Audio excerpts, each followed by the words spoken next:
If you're looking for power, these are the paddles you really need to be looking at. I've narrowed what is now a huge market of pickleball paddles to what I believe are truly the 5 very best pickleball paddles for power. All of these paddles are paddles that I can recommend with a high level of confidence. Because even with the recent turmoil and approval revocation of the Gen 3 paddles that contain foam in the core, like the 𝐋𝐈𝐍𝐿𝐒 Gen 3s, Vatic Pro Ani, etc. These paddles stack up extremely well, and I would have recommended several of these over those anyways. Now let's get right into this list. Starting us off at number 5 is my pick for what is clearly the best value power paddle on the market, the Viva Pro Gen 3. Now, to address any confusion now, the Viva Pro Gen 3 gets the Gen 3 in its name, not because it contains foam in its core, but because it's the 3rd iteration in the Viva Pro Power series, hence the Gen 3 name. There are several reasons why this makes a really strong argument for the overall best value paddle, and the first of which is price. With this channel's new discount code, the price for this paddle comes in at $119, easily making it the most affordable paddle on this list, and the 2nd most affordable Kevlar paddle I've ever tested, second only to the Spartus Apollo by $2. And what really speaks volumes to this paddle is the fact that Hudef has taken 100% of the responsibility and the risk of you liking this paddle on themselves with a true 30-day test trial return policy where you can play with the paddle for 30 days, and they also offer a lifetime warranty. Both of these things are crazy rare in today's market, so good on you, Hudef, and a genuine thank you from your consumers. As far as the need-to-know stats, this paddle is made of a Kevlar carbon fiber hybrid face, comes in the elongated shape, is 16 millimeters thick, and has a 5.5 inch handle. In terms of performance, this paddle held a top spot in my paddle database for overall top drive speed for some time, and is still in the top 10% of power producing paddles for drive speed. The spin was really strong with this paddle, coming in with marks well over 2000, and compared to the Viva Pro Gen 2, the Viva Pro Gen 3 has a more plush feel and is a little bit easier to control. Pop levels for the Viva Pro Gen 3 are on the lower side, which means you're going to get a high top drive speed when you swing hard, but the ball is not going to get away from you too much when you're dinking or dropping at the net, and you're going to have to put forth a little bit more effort to get the ball to accelerate on the face in times like hands paddles. This paddle is honestly a really great value for its performance, and the only 2 types of people I think would not like this paddle are 1, people who want a paddle with high levels of pop, and 2, people who want a light feeling paddle, as the Viva Pro Gen 3 that I had came in with a swing weight of 124, which is on like the heavier side of normal, so it's not too crazy, but I'd say if you want a low normal or low swing weight paddle, this is probably not the paddle you're looking for. Taking the number 4 spot is another Kevlar carbon fiber hybrid, the Mark 1. Though the Viva Pro Gen 3 has the overall best value per money spent, the Mark 1 still comes in at a very good price of $143 and is my number 1 overall choice for power paddles in the Kevlar category. Feel free to reference my video on a data-driven comparison of the true benefits of Kevlar versus false speculation. I think a lot of you might find that interesting. Contrary to the Viva Pro Gen 3, the Mark 1 is a hybrid shape, and it comes at a very manageable swing weight of 116. This gives it a very similar feel to the 𝐋𝐈𝐍𝐿𝐒 or the Pickleball Apes Proline Energy S. And like mentioned before, the Mark 1 has a Kevlar carbon fiber hybrid face. It also comes in a hybrid overall shape, and it's the only company I know that incorporates a neon green into their Kevlar design. The Mark 1 also has impressive top drive speed and also has RPMs over 2000. And in my side-by-side pop comparison that I did with over 20 Kevlar containing paddles, the Mark 1 came in at the number 3 at a 20 spot, tied with the 𝐋𝐈𝐍𝐿𝐒, only beaten by the Honolulu J7K and J7K Pro. The Mark 1 has a great sweet spot and is closest in playability to the 𝐋𝐈𝐍𝐿𝐒. In fact, I would go so far as to say that these 2 paddles play identically, so long as you have 2 models in each that have the same swing weight. It wasn't as easy to control as the Viva Pro Gen 3, but it's about average in terms of control compared to other paddles. This would be a good paddle for you if you want to get in on good power, not quite as high as the top few on this list, at a very reasonable price, and you want a more manageable swing weight than the Viva Pro Gen 3.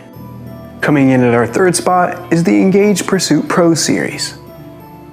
You've probably seen this paddle a lot both in the pro arena and at the amateur level, especially since these paddles are pretty identifiable by that target-shaped design on the front of their paddle face. One surprising thing about these paddles, considering how much power and pop they bring to the table, is the fact that they are not thermoformed.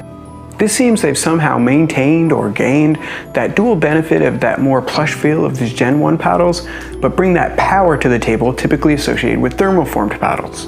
And of course, since they're not thermoformed, you have no risk of delamination or disbonding or whatnot.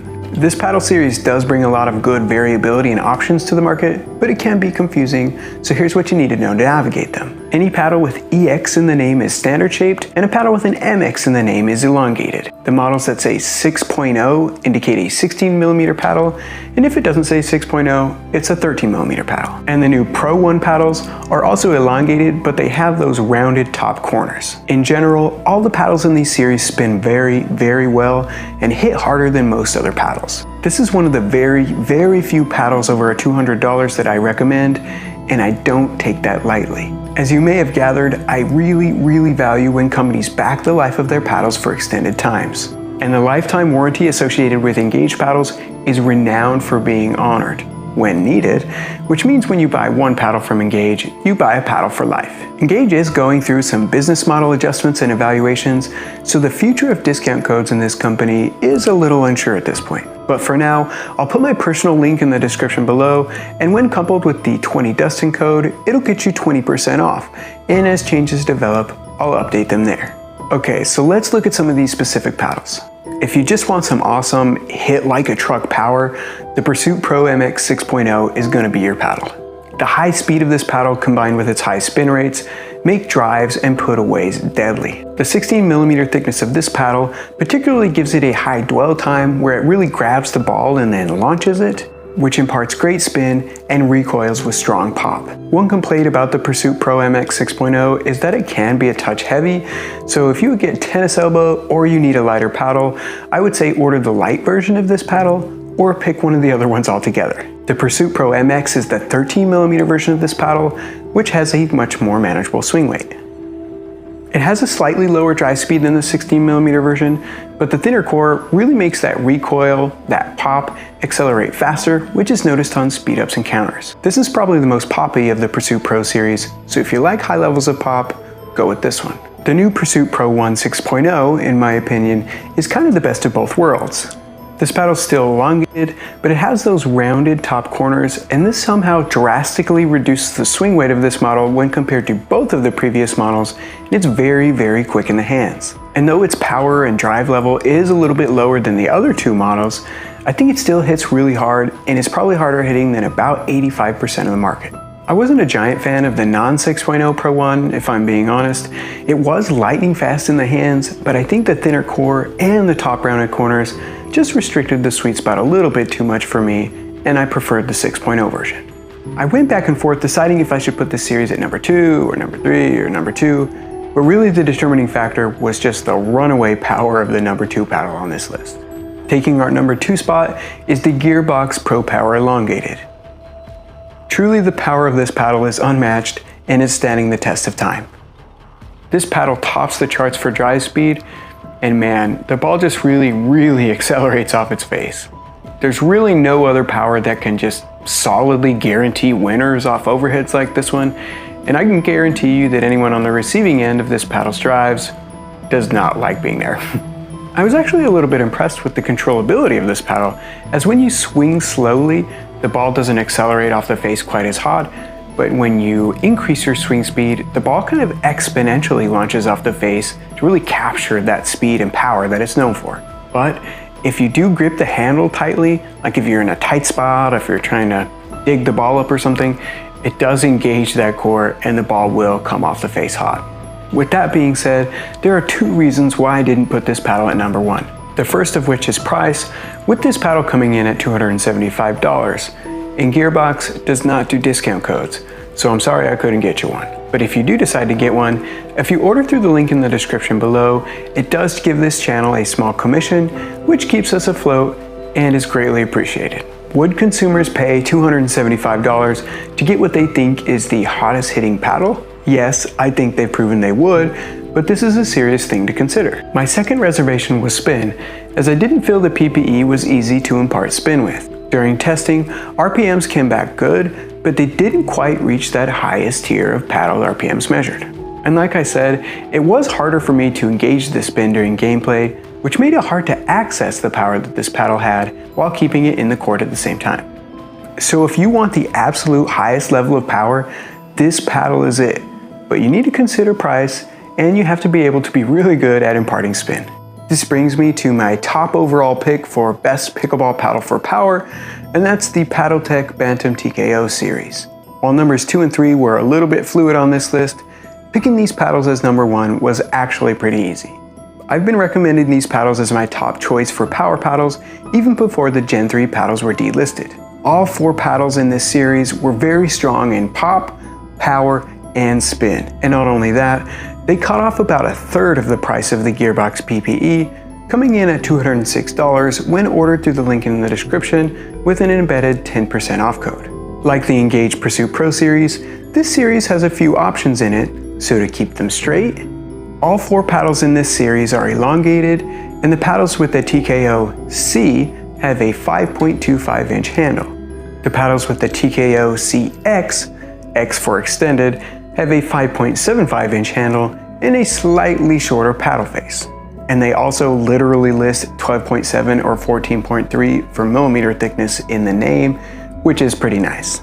All of these paddles come in the red, blue, or purple design per your preference. And like the 2 previous paddles on this list, Paddletek has somehow defied logic and created a non-thermal formed paddle that hits harder than 99% of all other paddles on the market, including thermal formed ones. This means that even though Paddletek does offer a limited lifetime warranty, these paddles are not subject to the same risk of delamination or disbonding that thermoform paddles have. And looking at some stats for these paddles, the 2 shorter handle versions had particularly low swing weights for elongated paddles and pretty strong twist weights, especially the 14mm version. And the longer handle versions had swing weights of 121 and 125 and whopping twist weights over 7 for each. Prior to this, I only had 5 total paddles with twist weights over 7, 2 of which were wide body paddles, and 3 of them were hybrids. None of them were elongated. Though not a 100% 1-to-1 correlate ratio, swing weight is generally thought to trend upwards with sweet spot size and stability.